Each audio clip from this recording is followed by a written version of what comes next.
Sachot est le président du GI2E, avec une particularité, le GI2E, de ce que j'avais compris, était uniquement composé de personnes qui produisaient du bio, mais M. Sachot fait l'agriculture conventionnelle. Alors je vais vous laisser présenter vos partenaires, si vous voulez bien, M. Sachot. Vas-y Nicolas. Nicolas Blanchard, on est en GAECA 2, sur une petite surface, 55 hectares avec 50 vaches montbéliardes. On fait du lait, que du lait, et on a lancé depuis 6 mois la vente directe. En prestation à l'Allémance, la laiterie où est Laurent pour son chèvre, son lait de chèvre. Donc on vend de la bouteille du miel crémeux dans les magasins et aux restaurateurs. Mais ça passe systématiquement donc par le même organisme. Pas tout notre lait, mais une partie est transformée à la laiterie de la Véry, à 20 km. D'accord, ok. Donc moi je suis Pascal Sachot, donc je suis président du J2E, je suis effectivement en conventionnel, mais ça fait 20 ans maintenant que mes pratiques sont partiellement bio et que je m'intéresse aux techniques bio, à utiliser les techniques bio dans mes pratiques d'agriculteur conventionnel. Et voilà, j'ai monté un système fourrager sur les bases du système pochon grâce au grappé à Sivan. Ça, il faut peut-être que vous expliquiez parce que je ne suis pas absolument certaine que tout le monde comprenne bien. Les systèmes herbagés sont des systèmes qui permettent de valoriser au maximum l'herbe. On fait des rotations tous les 5-6 jours des animaux de parcelle en parcelle. Et ça permet d'optimiser au mieux l'exploitation de l'herbe et de diminuer les coûts de production. C'est-à-dire que les vaches passent le plus de temps possible à l'herbe, comme c'est l'herbe qui coûte le moins cher en termes d'alimentation. Une vache, quand elle est au champ, c'est une barre de coupe devant, comme on dit, et un épandeur à fumier derrière. Donc plus elle est au champ, moins nous on travaille. Voilà, une vache c'est un herbivore, voilà. On peut le dire à tout le monde, c'est pas le cas chez tout le monde, mais... voilà, l'aliment, voilà, 80. Vous faites que ça, vous faites que... Alors j'ai aussi sur l'exploitation avec mon associé un élevage sol de canards. D'accord. Voilà. Et autrement, tout le reste de l'alimentation, par exemple pour les vaches, en dehors de l'herbe? On est tout autosuffisant, voilà. On produit tout, on n'achète que de la protéine à l'extérieur. Et j'essaye, alors je ne suis pas obligé, mais j'achète de la protéine non OGM.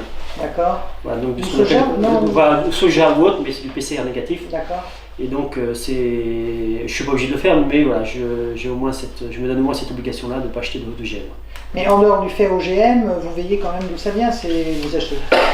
C'est aujourd'hui, même en non-OGM, ça vient aussi d'Amérique. D'Amérique encore. Donc ouais. C'est pour ça que le projet de la CUMA, du GI2E et de la CUMA Biobocage qu'on a créé avec un garde de triage m'intéresse, parce que je vais essayer de m'orienter à produire plus de protéines avec les mélanges céréaliers, avec du poids, de la févrole.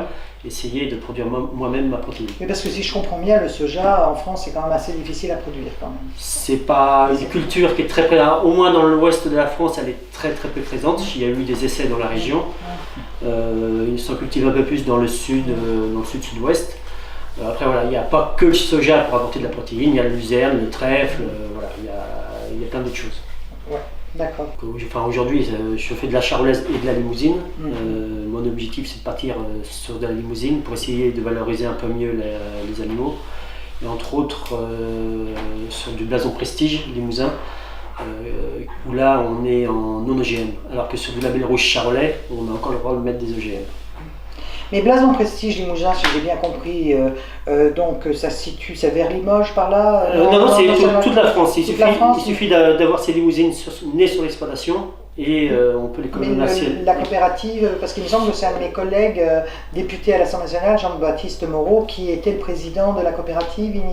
Alors le blason prestige est né bien sûr dans le berceau du Limousin, donc du côté de Limoges, mais après voilà, le blason prestige a été étendu à tous les éleveurs limousins de France. Et là, blason prestige, il a un accord avec un transformateur. Là, donc moi je vendrai à probablement une coopérative qui elle travaille avec un abatteur et un transformateur, pas un transformateur mais qui travaille derrière, oui, avec un abatteur pour commercialiser des animaux. Et c'est des animaux qui vont plutôt en boucherie traditionnelle, une boucherie un petit peu plus haut de gamme. Et là par contre, vous êtes financièrement, ça sera beaucoup plus intéressant. J'espère bien m'y retrouver, oui. Ouais. Voilà. Oui, parce que justement, après avoir parlé avec vous, on en parlait avec Jean-Baptiste Moreau. Je pense que les gens qui font partie trouve que, pareil, il y a eu une entente avec un industriel qui est assez équitable. Oui, et après, voilà, je démarre juste, donc voilà, j'ai pas encore trop d'infos là-dessus, mais j'ai bien envie de m'y pencher un peu plus. Parce qu'en fait, je suis en transition, ça fait juste 1 an que j'ai acheté mes limousines, donc voilà, il va me falloir 2 ans avant de rentrer dans le processus du blason Prestige. Enfin, c'est votre truc. Moi, Jonathan Berson, je suis membre du GI2E avec comme production sur la ferme de la viande bovine, de race blanc d'Aquitaine et des pommes de terre. Voilà, comme nouveauté cette année. Mais vous, c'est bio. Tout est bio, ouais. Et alors, vous les coulez comment, votre viande bovine? Alors, en partie en colis, en vente directe aux consommateurs dans la région parisienne. À des restaurateurs. Comment vous vous organisez pour vendre ça dans la région parisienne? J'y vais moi-même, en ayant fait des marchés, 1 ou 2, 3 marchés de producteurs, en collectant des adresses, et puis après les gens commandent. Et après avec Super U en frais. Et Super U, voilà, là, c'est un partenariat qui démarre juste depuis. C'est le troisième animal qu'on met, donc voilà, on a encore trop de recul, mais on espère que pouvoir mettre certains animaux avec d'autres collègues, parce que pour fournir un animal ou 2 par mois, il faut aussi l'anticiper, et il y a des durées d'engraissement qui sont de 4 mois, 5 mois, donc il faut un peu de recul puis s'organiser, quoi. Mais qu'est-ce qui est plus rentable pour vous? La vente directe, l'accord avec Super U, Paris La vente directe, pour moi, ça rémunère longtemps, mais c'est-à-dire que c'est en place et qu'il y a un fichier client et des gens qui commandent, c'est ce qui me rémunère le mieux, oui. Alors, c'est ce qui demande le plus de travail. Donc, oui, et alors je vais poser une question, parce que ça, je pense que c'est une question que se posent souvent les gens, c'est vous faites abattre où? On a la chance d'habiter dans une région où c'est facile, ça peut être les herbiers, ça peut être. Moi là c'est souvent Bressuire parce que les animaux sont découpés à Cerizay, mais on a le choix pour Super U, donc c'est abattu aux herbiers. Alors écoutez, tout à l'heure on a longuement discuté, monsieur est arrivé du GI2E. Moi c'est Vincent Frappier, je suis également au GI2E. Moi je suis installé sur un GAEC où l'activité principale c'est du lait, tout est en bio également. Chèvre aussi? Non, lait de vache, Montbéliarde, et tout est vendu à Biolay. Qui collectent dans le coin, notamment. Et après, une des autres activités, c'est du légume. La même chose, c'est de la pomme de terre et du poireau. Voilà, à destination, pour l'instant, Fleury-Michon. Et Biolay, c'est Super U. Et pas seulement. Biolay, c'est en partenariat avec U, Système U, effectivement. Pas seulement. Mais pas seulement. Avec l'alliance aussi. Ouais. Pourquoi je suis venu vous voir les uns les autres? Parce que c'est les états généraux de l'alimentation en ce moment. Bon, alors, si on était dans une réunion, si on vous demandait ce qui va et ce qui ne va pas, qu'est-ce que vous diriez? Alors, ce qui va, c'est la dynamique qu'on a au moins localement sur ce groupe-là, qu'on sent qu'on s'entraide, qu'on a les mêmes idées, qu'on va tous dans la même direction, donc dans le bio, en partie, et dans les... Alors vous parliez de niche pour le bio, oui. Je pense que c'est un peu plus qu'une niche, parce que quand on en parle avec Super U par exemple, là, c'est... Ah ben ils répondent pas à l'allemand. Oui, il faut venir, parce que c'est là-dessus qu'ils font la marge. Oui. Mais ce qui n'empêche que c'est quand même, on n'arrête pas de le répéter, c'est quand même pas la majorité de la consommation. Alors effectivement, on sait que ça pourrait s'étendre. Ça, alors là... Notamment, moi c'est mon avis, là où il y a, je pense, trop de freins, c'est... Alors les grandes surfaces, c'est les consommateurs qui choisiront, mais pour nos enfants, je vois, moi, le lait que je vends en direct, par exemple, c'est...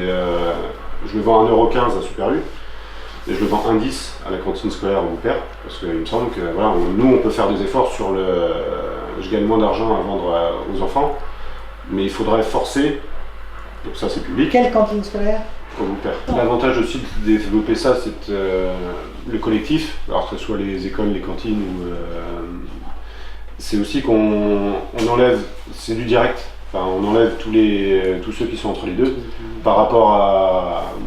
Pourtant on se lance avec Super U, mais l'avantage avec Super U pour l'instant c'est on tient les prix. C'est-à-dire qu'on décide, on vend à tel et il ne faut pas la marge qu'ils font s'ils vendaient avec une coopérative. Nous on travaille avec Super U, mais c'est nous qui imposons nos prix. Donc on sait, la marque, moi quand j'ai vendu mon lait, Vous par exemple, imposez, mais ils sont d'accord aussi quelque part. ah ben oui, ben voilà, mais s'il n'est pas d'accord, j'y vais pas. Ben voilà. Un 15 et au début il a fait son compte, il dit bon ben moi je le vends à 1,45. Et je dis si tu le vends à 45, tu gagnes plus d'argent que moi, donc non, j'y vais pas. Donc il a descendu à 1,30. Donc il se fait pas la marge qu'il aurait dû se faire. Mais c'est. Alors ce rapport de force, ça surprend des coopératives parce que depuis quand c'est les agriculteurs qui commandent, mais c'est nos produits, donc s'ils veulent se vendre, l'avantage de ces collectivités c'est qu'on c'est le court-circuit. Hop, on enlève les coopératives ou les transformateurs ou tout ça pour fixer leur prix. Et je pense qu'on est. Ça rémunère à notre juste valeur. Vous venez d'employer un mot très intéressant, c'est parce que là, nous, on parle toujours des circuits courts. La définition du circuit court, c'est ce que vous venez de dire pour les écoles. Mais après, ce que vous faites avec Super U, c'est que vous court-circuitez.